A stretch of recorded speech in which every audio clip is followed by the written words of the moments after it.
새벽 3시 반 함경북도 최전방 부대입니다. 눈보라가 휘몰아치는 연병장에 병사 한 명이 쓰러졌어요. 22살 이성철 일병, 그의 입술은 파랗게 얼어붙어 있었고 눈 위에 고꾸라진 몸은 뼈만 남은 것처럼 가벼워 보였습니다. 중대장님, 배가.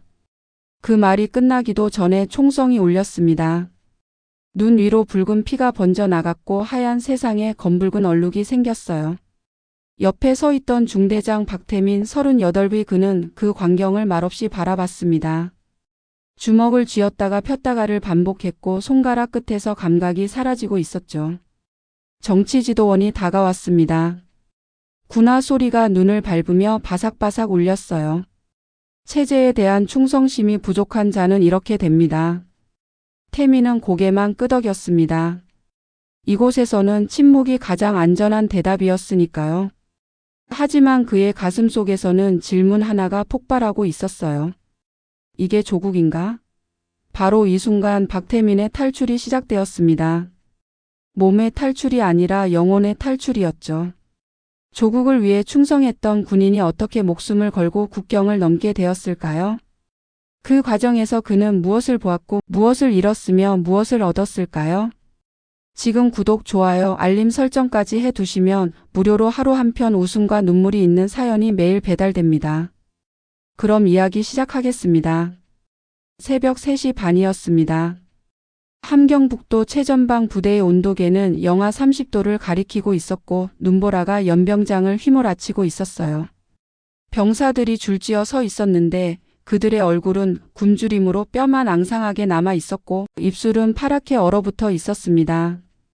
중대장 박태민은 38의 나이였지만 이미 머리카락 반이 하얗게 새어 있었죠. 그의 손은 호주머니 깊숙이 파묻혀 있었습니다. 군복 위로 하얀 입김이 끊임없이 피어올랐고 코끝은 빨갛게 얼어 있었어요. 눈발이 그의 어깨 위에 쌓였지만 태민은 털어내지 않았습니다. 오히려 그 차가움이 정신을 붙들어 주는 것 같았거든요. 조국을 위해 버틴다. 태민의 외침이 눈보라에 흩어졌습니다. 병사들의 입에서도 같은 구호가 나왔지만 그 소리는 공허하게 메아리칠 뿐이었어요. 누군가의 배에서 꼬르륵 소리가 났고 옆 사람이 고개를 더 깊이 숙였죠. 눈발이 더욱 거세게 몰아쳤고 태민은 눈앞이 하얗게 흐려지는 걸 느꼈습니다. 바로 그때였어요. 맨 뒤에 서 있던 하급 병사 하나가 무릎을 꺾더니 그대로 눈밭에 고꾸라졌습니다. 22살의 리성철 일병이었어요. 성철의 어머니는 평양에서 배급소 직원으로 일했고 아버지는 탄광에서 사고로 죽었다는 얘기를 들었던 기억이 났습니다. 태민이 달려갔을 때 성철의 입술은 이미 파랗게 질려 있었어요. 눈 위에 쓰러진 그의 몸은 너무 가벼워 보였고 군복 안에서 뼈만 남은 것 같았습니다. 중대장님, 배가. 성철의 목소리는 바람에 묻혔습니다. 그 짧은 말이 채 끝나기도 전에 옆에 서 있던 정치지도원의 권총에서 총성이 울렸어요. 눈 위로 붉은 피가 번져 나갔고 하얀 세상에 검붉은 얼룩이 생겼습니다. 병사들은 미동도 하지 않았어요. 아무도 쓰러진 동료를 보지 않았고 다만 시선을 허공에 고정한 채 입술만 파르르 떨고 있었죠. 태민의 시선이 멀어졌습니다.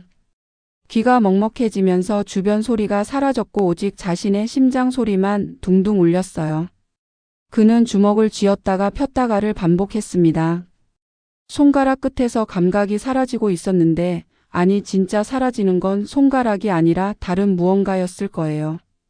가슴이 조여왔습니다. 목구멍으로 뭔가 올라오는 것 같았지만 삼켰어요. 태민은 주머니 속 작은 수첩을 꺼냈을 때 손이 떨렸습니다. 눈발이 수첩 위로 내려앉았고 금세 젖어들었죠.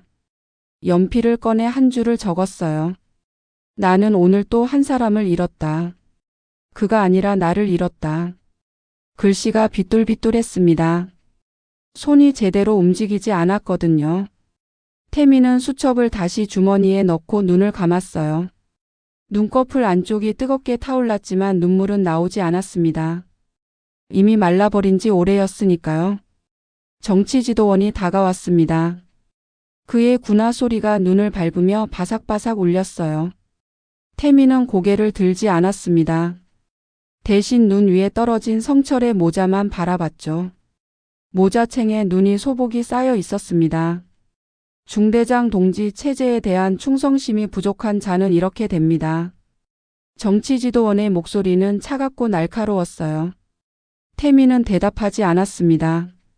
입을 열면 무슨 소리가 나올지 자신도 몰랐거든요. 그는 그저 고개만 끄덕였고 그것으로 충분했죠. 이곳에서는 침묵이 가장 안전한 대답이었으니까요. 병사들이 해산했습니다. 눈보라 속으로 하나둘 사라져갔고 연병장에는 태민과 눈 위에 시신만 남았어요. 태민은 한참을 그 자리에 서 있었습니다. 눈이 그의 어깨와 머리 위에 쌓였고 속눈썹에 눈송이가 얼어붙었죠. 이게 조국인가? 그 질문이 머릿속을 맴돌았습니다. 하지만 대답은 나오지 않았어요. 아니, 이미 알고 있었는지도 모르죠. 다만 인정하고 싶지 않았을 뿐이었습니다. 사흘 후였습니다. 부대 전체에 정전이 되면서 칠흑 같은 어둠이 내려앉았어요. 태민은 막사 안에서 촛불 하나의 의지에 수첩을 들여다보고 있었습니다. 촛불 그림자가 벽에 일렁이며 춤을 췄고 바깥에서는 눈 내리는 소리만 조용히 들렸죠. 보위부 차량 3대가 부대 정문을 박차고 들어왔습니다. 엔진 소리가 고요한 밤을 찢었고 헤드라이트 불빛이 막사 창문을 비췄어요. 태민은 촛불을 껐습니다. 어둠 속에서 심장이 빠르게 뛰기 시작했죠. 박태민 중대장, 당장 나오시오. 밖에서 들려온 목소리는 날카롭고 위협적이었습니다. 태민은 군복 단추를 하나씩 채우면서 심호흡을 했어요. 손이 떨렸지만 단추를 잠그는 데는 성공했습니다. 문을 열고 나갔을 때 차가운 바람이 얼굴을 때렸고 눈발이 눈 속으로 파고들었어요. 보위부 요원 4명이 서 있었습니다. 그들 앞에는 피투성이가 된 병사 하나가 무릎을 꿇고 있었어요. 얼굴이 너무 부어서 누군지 알아보기 힘들었지만 군복의 계급장을 보니 상병이었습니다. 태민의 가슴이 철렁 내려앉았죠. 그 병사가 고개를 들었습니다. 입술이 터져서 피가 흘렀고 한쪽 눈은 완전히 감겨 있었어요. 중대장님이 밀고 했습니다. 병사의 목소리는 떨렸습니다. 아니, 목소리라기보다는 신음에 가까웠어요. 태민은 그 병사가 누군지 이제야 알아봤습니다. 김철수 상병 24살의 청년이었죠. 사단 정치지도원이 앞으로 나왔습니다. 50대 중반의 그는 항상 무표정했고 눈빛은 얼음처럼 차가웠어요. 담배 연기가 그의 입에서 피어올랐고 재떨이도 없이 눈 위에 담배를 비벼 껐습니다. 동지, 당신은 이미 체제의 눈이야. 정치지도원의 말이 태민의 귀를 때렸습니다. 그 말의 의미를 태민은 너무나 잘 알고 있었어요. 며칠 전 그가 찍은 도장이 떠올랐습니다. 친구이자 군의관이었던 정우철의 수용소 이송 명령서, 그 위에 찍힌 자신의 도장이었죠. 우철은 환자에게 몰래 진통제를 더 줬다는 이유로 고발당했습니다. 태민은 그 명령서에 도장을 찍어야 했어요. 거부하면 자신도 끌려간다는 걸 알았거든요. 우철의 아내와 7살 딸까지 함께 끌려갔다는 소식을 들었을 때 태민은 사흘 동안 밥을 먹지 못했습니다. 눈보라가 더 거세게 몰아쳤습니다. 태민은 고개를 돌려 어둠 속을 응시했어요. 아무것도 보이지 않았지만 그게 더 나았습니다. 자신의 얼굴을 아무도 볼 수 없었으니까요. 알겠습니다. 태민이 대답했습니다. 그의 목소리는 평소보다 낮고 거칠었어요. 보위부 요원들이 김철수를 차에 태웠고 엔진 소리가 다시 울렸죠. 차량이 눈보라 속으로 사라져갔고 테일라이트의 붉은 빛이 점점 작아졌습니다. 태민은 그 자리에 한참을 서 있었습니다. 몸이 얼어붙는 것 같았지만 움직이지 않았어요. 그러다 갑자기 무릎을 꿇고 눈 위에 손을 짚었습니다.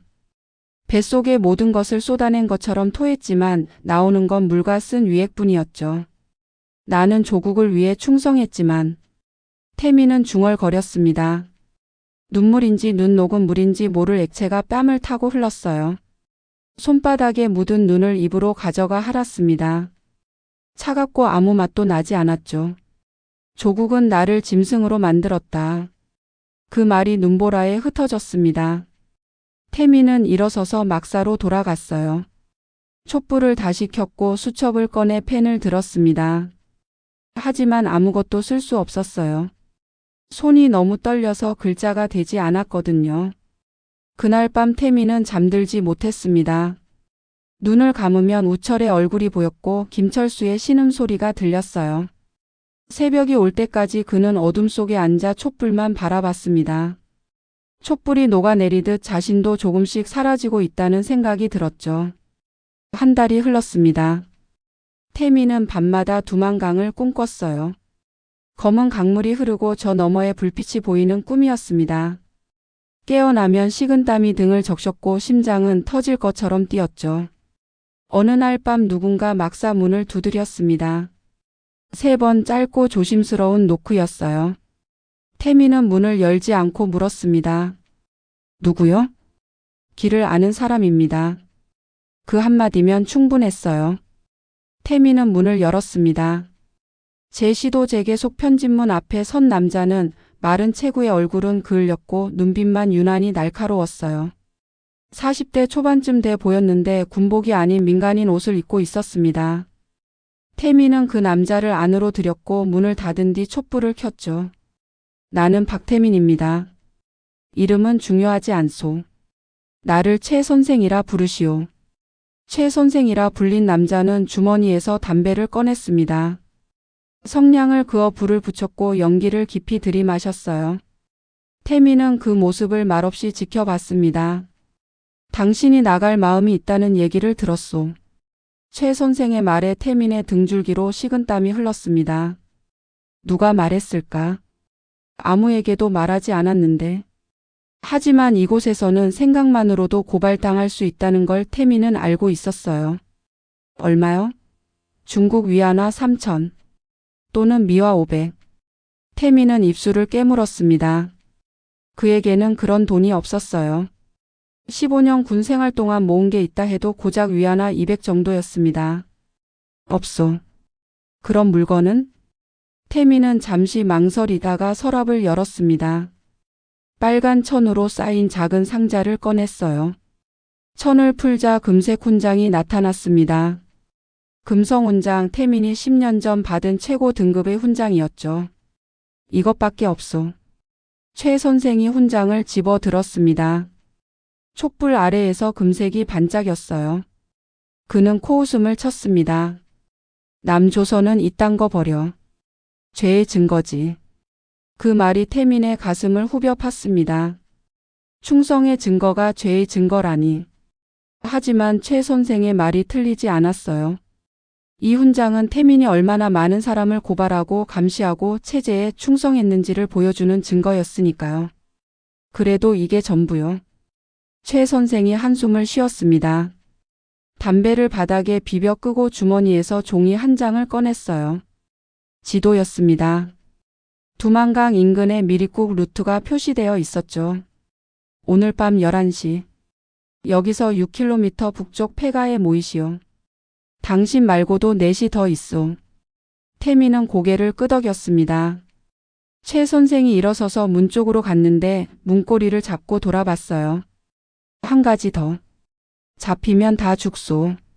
절대 소리 내지 마시오. 문이 닫혔습니다.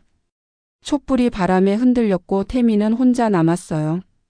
그는 금성 훈장을 다시 손에 들었습니다. 무겁지 않았어요. 너무나 가벼웠죠. 이걸 위해 얼마나 많은 것을 잃었는지 생각하니 웃음이 나왔습니다. 태민은 훈장을 주머니에 넣었습니다. 그리고 수첩을 꺼내 마지막 문장을 적었어요. 오늘 나는 충성을 버린다. 아니, 충성이 나를 버렸다. 밤 11시였습니다. 태민은 지도를 따라 폐가를 찾았어요. 부서진 지붕 아래 4명이 이미 모여 있었습니다. 최 선생도 그곳에 있었고 손에는 권총이 들려 있었죠. 첫 번째는 50대 여자였습니다. 얼굴은 주름투성이었고 손은 굳은 살로 거칠었어요. 두 번째는 젊은 남자로 20대 중반쯤 돼 보였고 세 번째와 네 번째는 어머니와 아이였습니다. 어머니는 30 초반쯤이었고 아이는 7살쯤 돼 보였어요. 모두 모였군. 자, 이제 돈을 내시오. 50대 여자가 보따리를 풀었습니다. 위아나 뭉치가 나왔어요. 젊은 남자는 미화를 꺼냈고요. 하지만 어머니는 아무것도 꺼내지 못했습니다. 그녀는 무릎을 꿇었어요. 제발 아이만은 데려가 주세요. 목소리가 떨렸습니다. 눈물이 볼을 타고 흘러내렸고 손은 최 선생의 바지를 움켜쥐었어요. 최 선생이 그녀의 손을 뿌리쳤습니다. 권총을 꺼내 그녀의 이마에 겨눴죠. 잡히면 다 죽어. 아이는 두고 가. 총구가 그녀의 피부에 눌렸습니다. 어머니는 숨을 멈췄고 아이는 엄마 뒤에 숨어 울기 시작했어요. 그 울음소리가 폐가 안에 울렸습니다. 태민의 손이 움직였습니다. 그는 최 선생의 팔을 잡았어요. 순간 총구가 태민을 향했고 두 사람의 눈이 마주쳤습니다. 놔. 안 됩니다. 죽고 싶소? 태민은 대답하지 않았습니다. 대신 최 선생의 손목을 더 세게 움켜쥐었어요. 손목뼈가 부러질 것 같은 압력이었지만 최 선생은 꿈쩍하지 않았습니다. 둘 사이에 긴장감이 흘렀고 다른 사람들은 숨도 크게 쉬지 못했죠. 바로 그때였습니다. 탕. 총성이 울렸어요. 태민은 눈을 감았습니다. 하지만 통증은 느껴지지 않았어요. 눈을 떴을 때 최 선생이 바닥에 쓰러져 있었습니다. 가슴에서 피가 흘러나왔고 눈은 천장을 멍하니 바라보고 있었죠. 총은 태민의 손에 들려 있었습니다. 언제 빼앗았는지 기억나지 않았어요. 몸이 먼저 움직였던 것 같았습니다. 15년 군 생활이 만든 본능이었죠. 태민은 총을 바닥에 떨어뜨렸고 손을 보았습니다. 피가 묻어 있었어요. 나는 사람을 죽였다.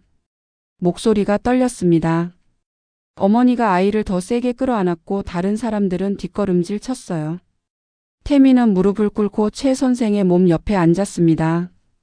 그의 눈을 감겨주려 했지만 손이 떨려서 제대로 되지 않았죠. 50대 여자가 앞으로 나왔습니다. 그녀는 최 선생의 주머니를 뒤졌고 지도와 돈을 꺼냈어요. 그리고 태민을 봤습니다.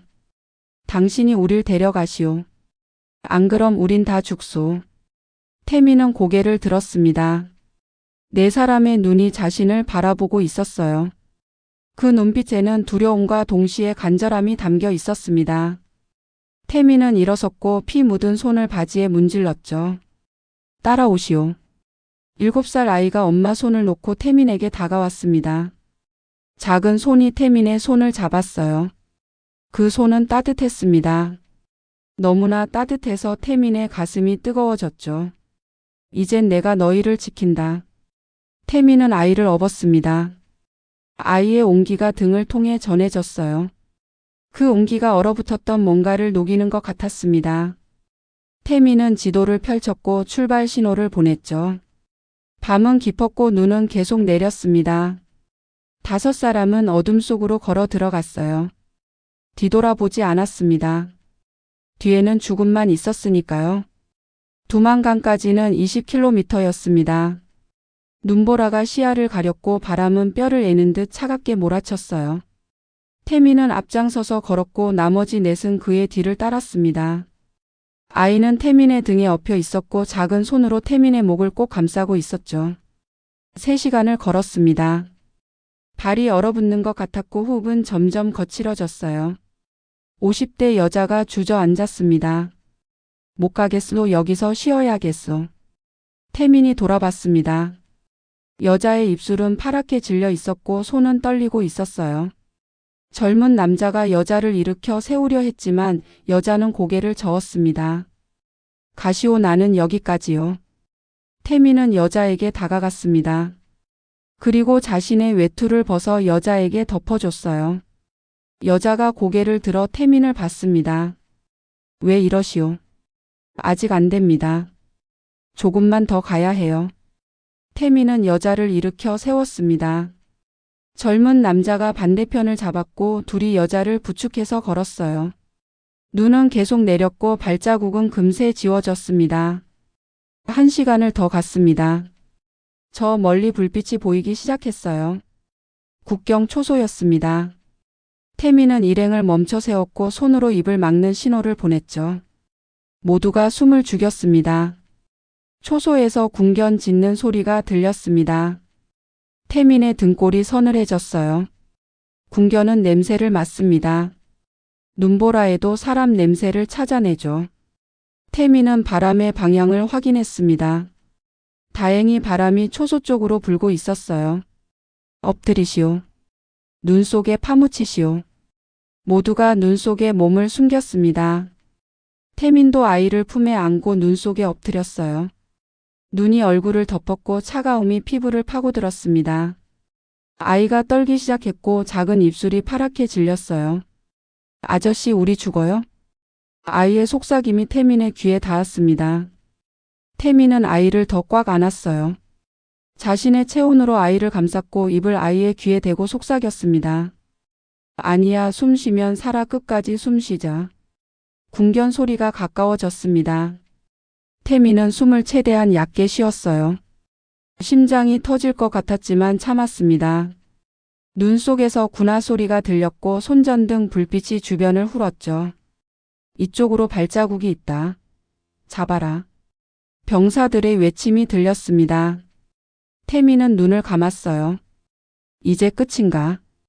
그 생각이 머릿속을 스쳤습니다. 하지만 아이의 온기가 느껴졌고 그 온기가 태민을 붙들었죠. 손전등 불빛이 태민이 누운 곳을 스쳤습니다. 태민은 숨을 멈췄어요. 1초, 2초, 3초. 시간이 멈춘 것 같았습니다. 불빛이 지나갔고 군화 소리가 멀어졌어요. 10분이 지났습니다. 주변이 조용해졌고 초소의 불빛도 희미해졌어요. 태민은 조심스럽게 고개를 들었습니다. 병사들은 다른 방향으로 갔고 궁견 소리도 들리지 않았죠. 일어나시오. 지금입니다. 5사람이 눈 속에서 일어났습니다. 온몸이 얼어붙어 있었고 옷은 눈으로 뒤덮여 있었어요. 하지만 살아 있었습니다. 태민은 앞으로 걸었고 일행은 그를 따랐죠. 두만강이 눈앞에 나타났습니다. 검은 강물이 흐르고 있었고 얼음이 군데군데 떠 있었어요. 강 너머로 중국 땅의 불빛이 보였습니다. 그 불빛이 너무나 환하게 빛나고 있었죠. 태민은 아이를 내려놓고 강을 살폈습니다. 폭은 약 50m, 수심은 허리까지 올 것 같았어요. 물은 얼음장처럼 차가울 게 분명했습니다. 건너야 합니다. 지금 아니면 기회가 없소. 모두가 고개를 끄덕였습니다. 태민이 먼저 강물에 발을 디뎠어요. 순간 차가움이 온몸을 휘감았고 숨이 막혔습니다. 하지만 멈추지 않았어요. 한 발 한 발 앞으로 나아갔습니다. 물이 무릎까지 올라왔고 허벅지를 지나 허리까지 왔어요. 차가움이 뼈속까지 파고들었고 다리의 감각이 사라지기 시작했습니다. 태민은 아이를 어깨에 올려 업었고 계속 걸었죠. 어머니가 발을 헛디뎠습니다. 물속으로 빠졌고 물보라가 튀었어요. 젊은 남자가 그녀를 잡아당겼고 겨우 물 밖으로 끌어냈습니다. 어머니는 기침을 했고 물을 토해냈어요. 조금만 더. 태민의 목소리가 떨렸습니다. 강 한가운데를 지나고 있었고 이제 중국 땅까지 20m 정도 남았어요. 저 너머의 불빛이 점점 가까워졌습니다. 그때 뒤에서 목소리가 들렸습니다. 거기 서라. 움직이면 쏜다. 초소에서 병사들이 달려오고 있었어요. 손전등 불빛이 강물을 비췄고 총소리가 울렸습니다. 물보라가 튀었고 총알이 물속으로 파고들었죠. 뛰시오. 지금 당장. 태민은 외쳤습니다. 모두가 물속에서 뛰기 시작했어요. 태민은 아이를 꽉 안고 있었고 다리는 제대로 움직이지 않았지만 계속 앞으로 나아갔습니다. 중국 땅이 눈앞이었습니다. 태민은 강둑을 붙잡았고 아이를 먼저 올려놓았어요. 그리고 나머지 사람들을 끌어올렸습니다. 마지막으로 자신도 기어올랐죠. 뒤돌아봤습니다. 북한 병사들이 강 반대편에 서서 총을 겨누고 있었어요. 하지만 더 이상 쏘지는 않았습니다. 국경을 넘어갔으니까요. 태민은 그들을 바라봤고 병사들도 태민을 바라봤습니다. 그 시선 속에는 묘한 감정이 담겨 있었어요. 태민은 고개를 돌렸습니다. 앞만 보고 걸었죠. 뒤돌아보지 않았습니다. 뒤에는 이제 아무것도 없었으니까요. 석 달이 흘렀습니다. 중국에서 한국 대사관까지 가는 길은 험난했지만 브로커의 도움으로 결국 도착할 수 있었어요. 대사관에서 신원 확인을 받고 비행기 표를 받았습니다. 한국행 비행기였죠. 인천공항으로 가는 비행기였습니다. 새벽 5시 출발이었고 태민은 창가 좌석에 앉아 있었어요. 옆자리에는 70대쯤 돼 보이는 할머니가 앉았고 그 옆에는 젊은 부부가 있었습니다. 엔진 소리가 커지기 시작했습니다. 비행기가 움직이기 시작했고 활주로를 달렸어요. 태민의 손이 팔걸이를 움켜쥐었습니다. 손가락 마디가 하얗게 변할 정도로 세게 쥐고 있었죠. 비행기가 이륙했습니다. 땅이 멀어지고 구름 속으로 들어갔어요. 태민은 창밖을 봤습니다. 아무것도 보이지 않았죠. 하얀 구름뿐이었습니다. 모든 게 조용했습니다. 승객들은 잠들거나 책을 읽고 있었고 승무원들은 미소 지으며 음료수를 나눠주고 있었어요. 하지만 태민의 가슴은 폭발 직전이었습니다. 승무원 한 명이 다가왔습니다. 20대 후반쯤 돼 보이는 여자였고 밝은 미소를 짓고 있었어요. 음료수 드릴까요? 태민은 그녀를 봤습니다. 그 미소가 의심스러웠어요. 왜 웃고 있을까? 무슨 속셈일까? 태민은 고개를 저었고 승무원은 다음 승객에게로 갔습니다. 눈을 감았습니다. 하지만 어둠 속에서 소리가 들렸어요. 이쪽으로 발자국이 있다. 잡아라. 태민은 눈을 번쩍 떴습니다. 손바닥에 식은땀이 흘렀고 심장이 빠르게 뛰었어요. 주변을 둘러봤지만 아무도 자신을 보고 있지 않았습니다. 모두가 각자의 일을 하고 있었죠. 옆자리 할머니가 태민을 봤습니다. 그녀는 주머니에서 사탕 하나를 꺼냈어요. 먹으면 기 멍한 게 나아요. 할머니가 사탕을 내밀었습니다. 태민은 잠시 망설이다가 받았어요. 작고 둥근 사탕이었고 포장지는 빨간색이었습니다. 태민은 포장을 뜯어 사탕을 입에 넣었죠. 달콤한 맛이 입안에 퍼졌습니다. 너무나 달아서 눈물이 날 것 같았어요. 언제 이런 맛을 먹어봤을까? 기억나지 않았습니다. 태민은 창밖을 다시 봤습니다. 구름 사이로 햇빛이 비치기 시작했고 하늘이 점점 밝아지고 있었어요. 태민은 중얼거렸습니다. 내 아들도 이런 맛을 아는 날이 올까? 그 말이 입 밖으로 나왔는지 안 나왔는지 알 수 없었습니다. 다만 가슴속 깊은 곳에서 뭔가가 뜨거워지는 걸 느꼈어요. 2시간이 지났습니다. 기내 안내 방송이 나왔어요. 곧 인천공항에 도착합니다. 좌석 벨트를 착용해 주십시오. 승객들이 움직이기 시작했습니다. 태민도 벨트를 다시 확인했고 손은 여전히 팔걸이를 쥐고 있었어요. 비행기가 하강하기 시작했습니다. 창밖으로 땅이 보이기 시작했습니다. 건물들이 보였고 도로가 보였어요. 자동차들이 개미처럼 움직이고 있었고 사람들이 보였습니다. 태민은 그 모습을 넋 놓고 바라봤죠. 비행기가 착륙했습니다. 바퀴가 활주로에 닿는 순간 기내에 박수 소리가 울렸어요. 승객들이 박수를 치고 있었습니다. 태민은 그 소리를 들으며 처음으로 진심으로 손뼉을 쳤습니다. 이건 시켜서 치는 박수가 아니잖아. 눈가가 뜨거워졌습니다. 태민은 고개를 숙였고 눈물이 무릎 위로 떨어졌어요. 할머니가 태민의 어깨를 두드렸습니다. 아무 말도 하지 않았지만 그 손길이 따뜻했죠. 비행기가 완전히 멈췄습니다. 승객들이 일어나서 짐을 꺼내기 시작했고 통로는 사람들로 붐볐어요. 태민도 일어났지만 짐은 없었습니다. 그에게는 몸에 걸친 옷과 주머니 속 수첩뿐이었죠. 공항 안으로 들어갔습니다. 형광등 불빛이 밝았고 사람들이 바쁘게 움직이고 있었어요. 태민은 그 광경을 멍하니 바라봤습니다. 모두가 자유롭게 걷고 웃고 이야기하고 있었죠. 기내 안내 방송이 울렸습니다. 박태민 승객께서는 안내 데스크로 와주시기 바랍니다. 박태민 승객께서는 안내 데스크로 와주십시오. 태민의 심장이 멎었습니다. 다리에서 힘이 빠져 주저앉을 것 같았어요. 이름이 불렸습니다. 이름이 불린다는 건 북한에서는 죽음을 의미했습니다. 체포 고문 수용소. 그 모든 게 머릿속을 스쳤죠. 잡혔다. 그 생각이 태민을 짓눌렀습니다. 손이 떨렸고 식은땀이 등을 적셨어요. 주변을 둘러봤습니다. 누가 자신을 지켜보고 있는 것 같았어요. 하지만 아무도 태민을 보고 있지 않았습니다. 사람들은 각자의 길을 가고 있었죠. 태민은 천천히 안내 데스크 쪽으로 걸어갔습니다. 다리가 떨렸지만 계속 걸었어요. 한 걸음 한 걸음이 무거웠고 심장은 터질 것 같았습니다. 안내 데스크가 보였고 그곳에 여직원 한 명이 서 있었어요. 박태민 씨 맞으신가요? 여직원이 미소를 지으며 물었습니다. 태민은 대답하지 못했어요. 목소리가 나오지 않았거든요. 그는 고개만 끄덕였고 주먹을 쥐었습니다. 걱정 마세요. 도와드리려는 거예요. 여직원의 말에 태민의 눈이 커졌습니다. 도와준다고요?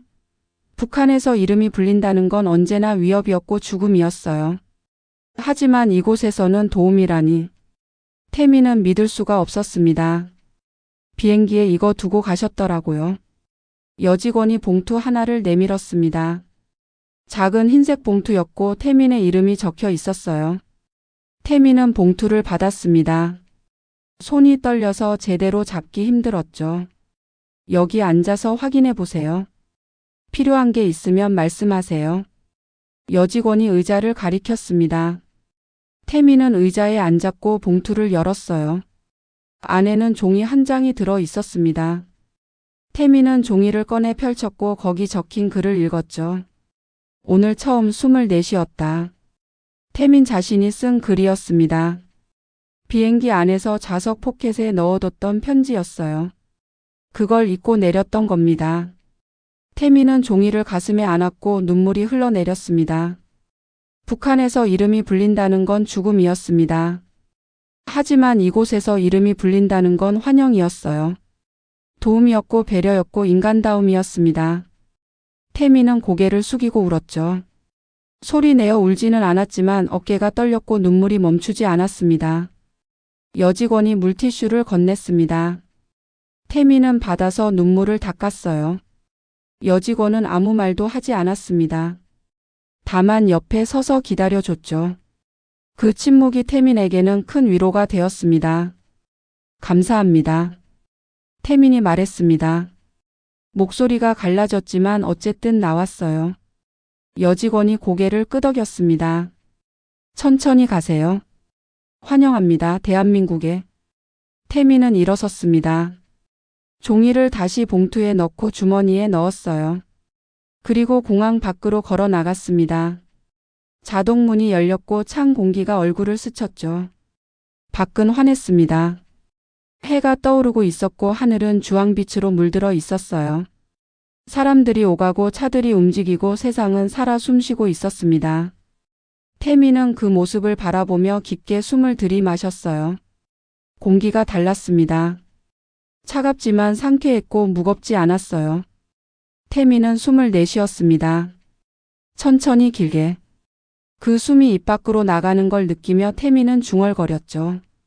이제 숨을 내쉴 수 있다. 2달이 흘렀습니다. 태민은 하나원에서 교육을 받고 있었어요. 한국 사회 적응 교육이었고 매일 새로운 걸 배웠습니다. 은행 사용법, 지하철 타는 법, 전화 거는 법. 북한에서는 상상도 못했던 것들이었죠. 하나원 식당이었습니다. 점심시간이었고 사람들이 줄을 서서 밥을 받고 있었어요. 태민도 줄에 섰고 트레이를 들고 앞으로 나아갔습니다.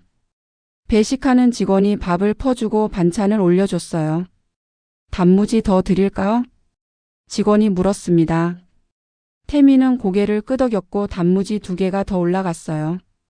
노란색 단무지였습니다. 태민은 그걸 보며 미소 지었죠. 자리에 앉았습니다. 맞은편에는 두만강을 함께 건넌 그 아이가 앉아 있었어요. 지금은 보호아동으로 지정되어 태민과 같은 시설에 있었습니다.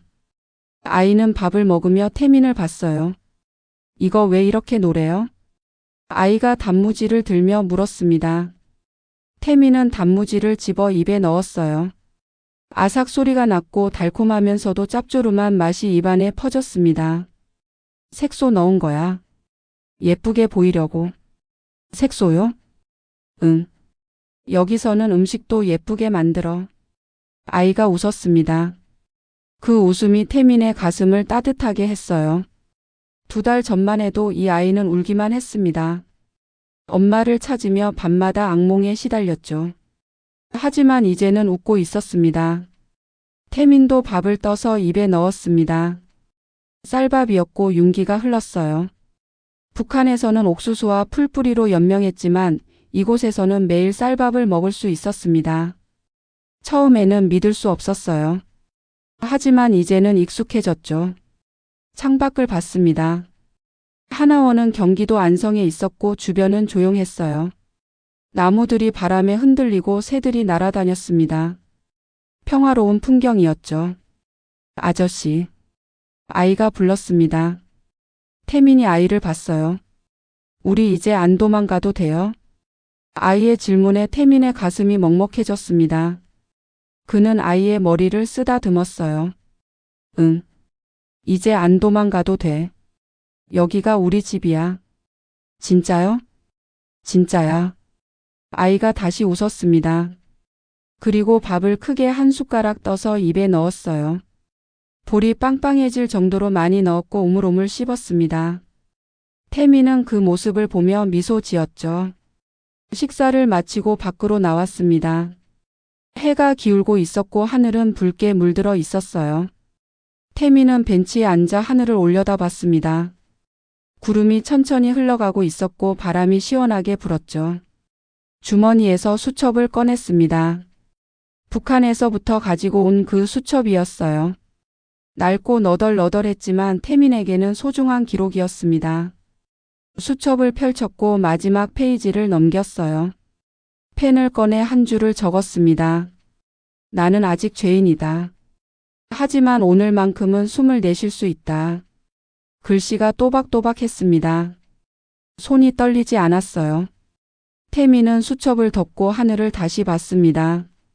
붉은 하늘이 점점 어두워지고 있었고 별이 하나둘 보이기 시작했죠. 저 멀리 서울의 불빛이 보였습니다. 수천 개의 불빛이 반짝이고 있었고 그 불빛들이 태민의 얼굴에 반사되고 있었어요. 태민은 그 불빛을 바라보며 천천히 숨을 내쉬었습니다. 그 어떤 조국보다 이 한숨이 더 인간답다. 바람이 불었습니다. 나뭇잎이 바스락거렸고 아이의 웃음소리가 멀리서 들렸어요. 태민은 눈을 감았습니다. 어둠 속에서도 불빛이 보이는 것 같았죠. 이제 시작이었습니다. 긴 여정의 끝이자 새로운 삶의 시작이었어요. 태민은 아직 죄인이라고 생각했습니다. 북한에서 저지른 일들이 사라지지 않았으니까요. 하지만 적어도 이곳에서는 숨을 쉴 수 있었습니다. 자유롭게, 인간답게, 살아있음을 느끼며 태민은 일어섰습니다. 식당으로 돌아가야 했어요. 아이가 기다리고 있었고 저녁 식사 시간이었으니까요.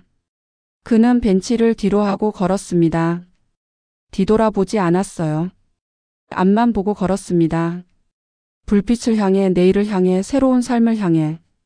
그의 발걸음은 가벼웠고 숨은 깊었습니다. 태민은 살아 있었어요. 그리고 그것으로 충분했습니다. 1년이 지났습니다. 태민은 서울에서 작은 식당 주방 보조로 일하고 있었어요. 월급은 많지 않았지만 정직하게 번 돈이었습니다.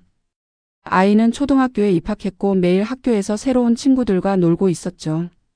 어느 토요일 오후였습니다. 태민과 아이는 한강공원에 나와 있었어요. 사람들이 자전거를 타고 지나갔고 연을 날리는 가족도 있었습니다. 아이는 강변을 뛰어다니며 웃었고 태민은 그 모습을 벤치에 앉아 바라봤어요. 핸드폰이 울렸습니다. 태민은 아직 핸드폰 사용이 서툴렀지만 전화는 받을 수 있었어요. 화면을 밀어 전화를 받았습니다. 여보세요? 태민 씨? 하나원 상담사입니다. 잘 지내시죠? 네, 잘 지냅니다. 다음 주에 정기 상담 있는 거 기억하시죠? 아, 그리고 태민 씨가 쓰신 수첩이요. 기록 보관소에서 전시하고 싶다고 연락이 왔는데 괜찮으시겠어요? 태민은 잠시 침묵했습니다. 그 수첩에는 북한에서의 모든 기록이 담겨 있었어요. 고발했던 사람들, 죽음을 목격한 날들, 그리고 탈출의 기록까지. 전시한다는 건 모든 걸 공개한다는 의미였습니다. 좋습니다. 다른 사람들이 알아야 할 것 같습니다. 고맙습니다. 용기 있는 결정이에요.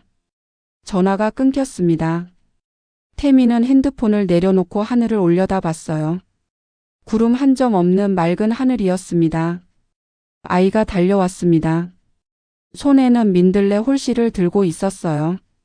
아저씨, 이거 불면 날아간대요. 그래? 한번 불어봐. 아이가 후 하고 불었습니다. 하얀 홀씨들이 바람에 날려 하늘로 올라갔어요. 햇빛을 받아 반짝이며 날아갔고 점점 멀어져 보이지 않게 되었습니다. 태민은 그 모습을 보며 깊게 숨을 들이마셨습니다. 그리고 천천히 내쉬었어요. 자유로운 숨이었습니다. 오늘의 이야기가 마음에 드셨다면 구독, 좋아요 부탁드립니다.